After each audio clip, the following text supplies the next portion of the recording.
या बाटे घ्या खाली हात. वा, टाळी वाजवा एकदा जोरात. वा, काय भजन केलं तुम्ही. तुमचं भजन पटलं. आता कीर्तन नाही तर तांबडं फुटलं असत. छान भजन केलं बर का. पंढरीच्या पांडुरंगाला भजन पोहोचलेलं आहे महाराज. म्हणून अशा पद्धतीनं चित्ताचं महत्व आहे. म्हणून देव वशे चित्ती त्यांची घडावी संगती. त्यांची संगत महाराज. सज्जनांनो, आपलं जे जीवन आहे ना हे संगतीवर अवलंबून आहे. माणूस म्हणतोय मी चांगला आहे, आणि मला जर चोराची संगत असली मग काय झालं, मी चांगला आहे. पण तो कोबर आहे म्हणले तू चांगला का उरक राशील, चोराच्या संगतीत आहे ना एक दिवस बिघडशील. एखादा म्हणला मी पेत नाही, पण पेताड माझा मित्र आहे. पेताड तुझा मित्र आहे ना, एक दिवस झुलतच येशील तू. हा, कारण संगतीचा परिणाम असतो. संगती संग दोष हा म्हटलेला आहे. द्राक्षाचा वेल कडुलिंबावरी गेला आणि संगतीनं झाला कडू जायचा. लिंबावर गेलेला द्राक्षाचा येल देखील त्या ठिकाणी असणारा कडू होतो. सज्जनांनो, संगती.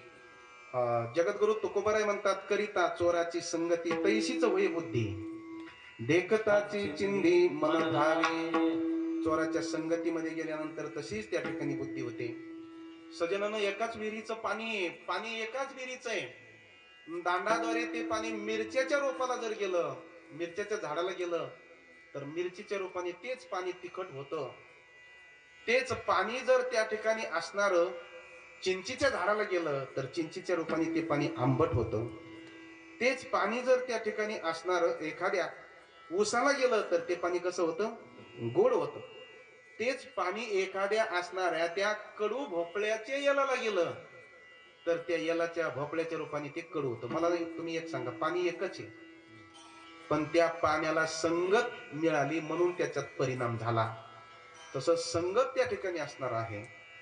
म्हणून पाणी दुधात पडलं तर त्याला दूध स्वरूप प्राप्त होतं. आणि पाणी ते पिणारे बी टाकतात ना उजून, आहे का. आपल्याला कोणाला माहिती, त्याच्यात पडलं तर त्याला ते स्वरूप प्राप्त होत असत. आणि म्हणून संगतीनं संग दोष होत असतो त्या ठिकाणी. आणि म्हणून सांगितलेलं आहे, सज्जनांनो, चुकूनही वाईटाची संगती करू नका. साधू जरी असला, सज्जन जरी असला, पण वाईटाच्या संगतीत गेला तर बिघाडला. म्हणजे पहिला असा नव्हता, पण संगतीमुळे बिघाडला. कारण का, ढेकणाच्या संगे हिरा जो भंगला, कुसंगे नावीला. हिरा आहे, पण ढेकणाच्या संगतीत गेला तर भंगला. याला वाईट संगत म्हणतात. म्हणून वाईट संगत चांगली नसते. आज्यामेळ ब्राह्मण होता, थोडा वाईटाच्या संगतीत गेला, काही क्षण, आयुष्यभरासाठी बिघडला. काही क्षण गेला तो. आणि म्हणून संत संगती अर्धा क्षण जरी घडली तरी उद्धार होतो, आणि वाईट संगती अर्धा क्षण जरी घडली तरी पतन होतं. सत्य संगती में बिना कुछ किया उन्नती होती है, और कुछ संगती में बिना कुछ किया पतन होता है. सज्जनांनो, एक दृष्टांत सांगतो आणि वेळ संपलेला आहे. भजन करा विठ्ठल विठ्ठल.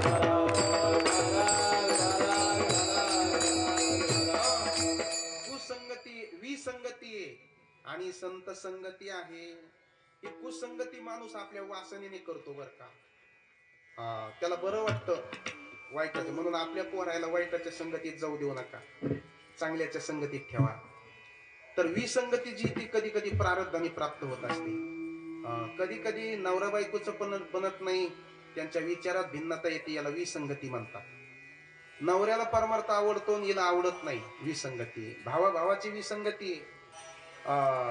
कैकशीचे दोन मुलं आहेत, रावण आणि बिभीषण. रावणाला काम आवडतो आणि बिभीषणाला राम आवडतो, म्हणून दोघांचं कधी बनलं नाही. बाप लेक आहेत, हिरण्यकश्यप आणि प्रल्हाद.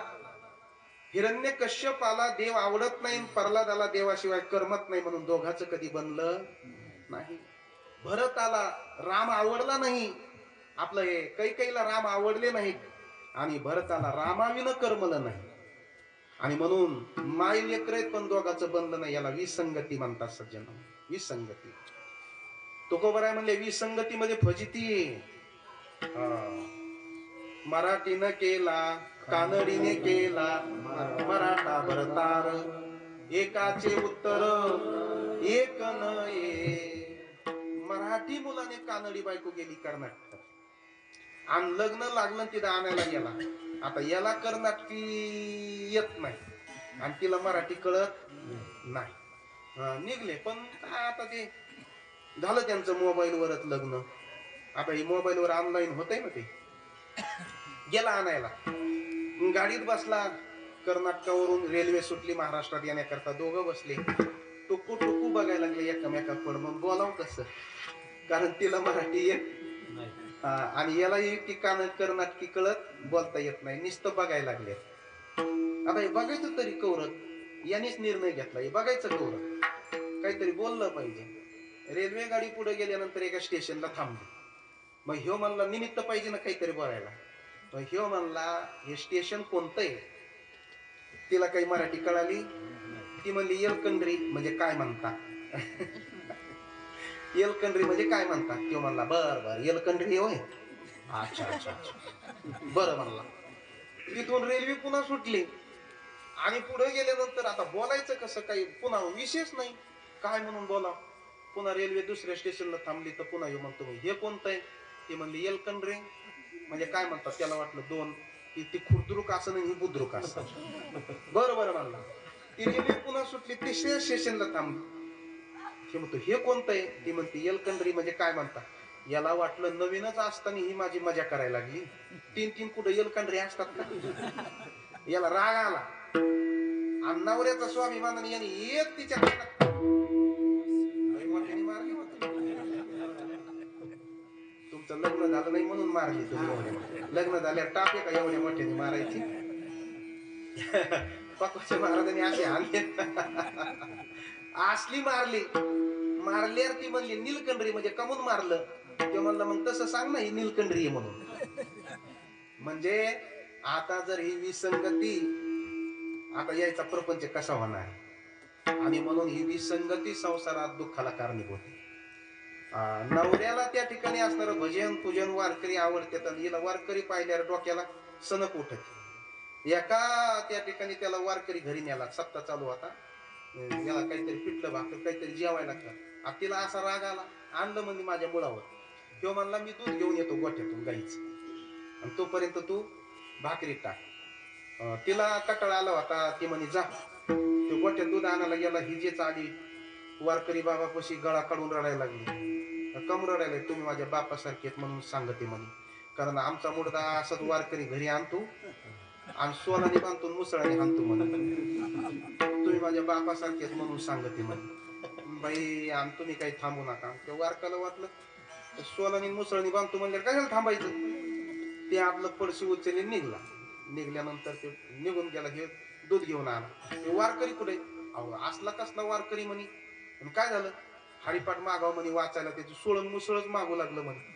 ते म्हणे अगं द्यायचं ना, लागत असन बिचाऱ्याला. आपल्याला देवानी भरपूर दिलेलं आहे. त्यांनी सोल घेतली मुसळ घेतलं वारकऱ्याच्या माग पळायला लागलं. वारकरी बा ही सोल मुसळ. ते म्हणलं बाई म्हणते तीच खरं आहे. ते जे पळालं महाराज पुन्हा काही सप्त्याला आलं. 37 वर्षे झाली पुन्हा आलं नाही. ही विसंगती असू नये. कुसंगती करू नये. विसंगती असू नये. कोणती संगती केली पाहिजे. संत संगती देई सदा. संताने सरिता गेलो तैसा परे, चंदनाने बोरेला पवेरा, चंदनाने बोरेला पवेरा, चंदनाने बोरेला पवेरा. संताने सरिता गेलो तैसा परे, चंदनाने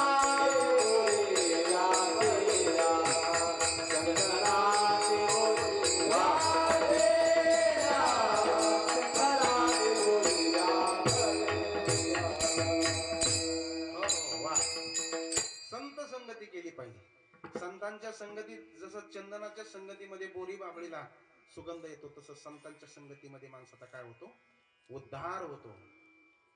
जगद्गुरु तुकोबारांना ते 4 चोर भेटले. महाराजांना अडवलं. महाराजांकडे काही भेटलं नाही. एक जण म्हणे भेटलं नाही तर त्याला घेऊन चला चोरी करायला सांगितलं. महाराजांना चोरी करायला बरोबर आणलं देव गावामध्ये. म्हणजे महाराज त्या सावकाराच्या घरावर जायचंय, तुम्हाला जरा माहिती आहे, तुम्ही चढावर.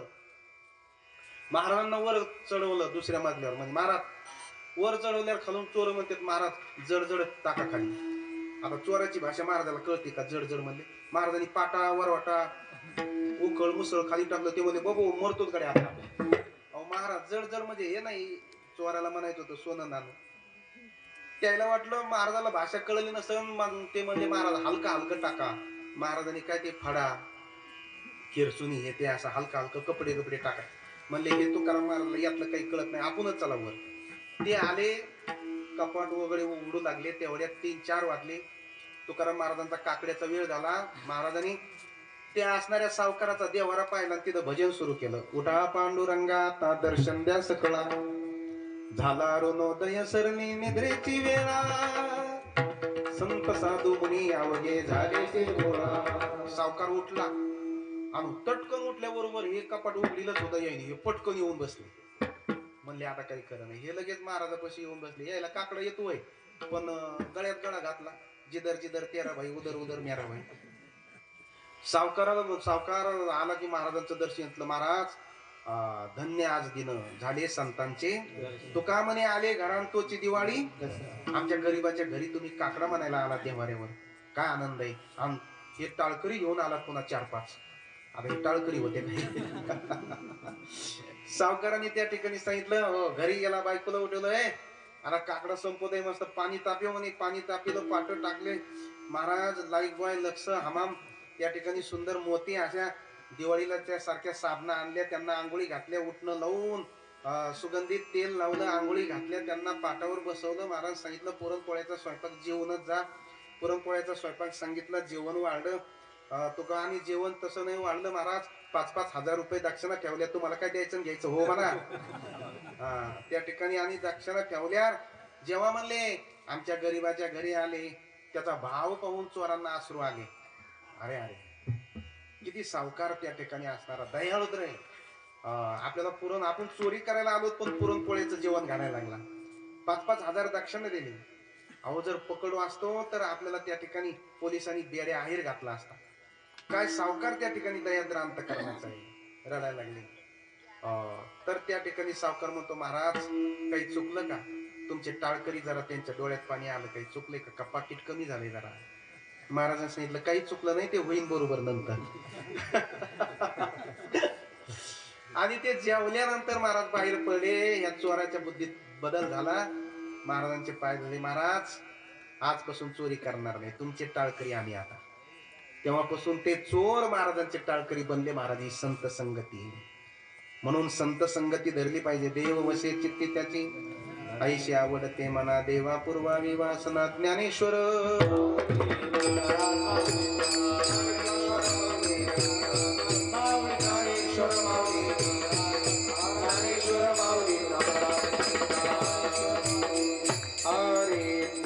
पुरते अधिकते सरते करून घ्यावे तुमते तसे पायाच्या प्रसादे काही बोधिले मद क्षमा करणे संतीनो एक झालेली सेवा मौलीच्या चरणी गुरुवरांच्या चरणी भगवान बाबा गुरुजोग महाराजांच्या चरणी समर्पित करून जे चुकीचं माझ्या बुद्धीचं जे बरोबर माझ्या गुरुवरांचं आहे सेवेला त्या ठिकाणी पूर्ण विराम त्या ठिकाणी इथं देतो. चाल घ्यायची म्हणा.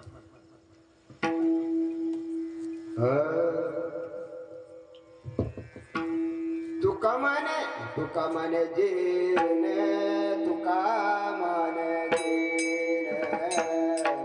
तुका माने जेन तुका माने जेन.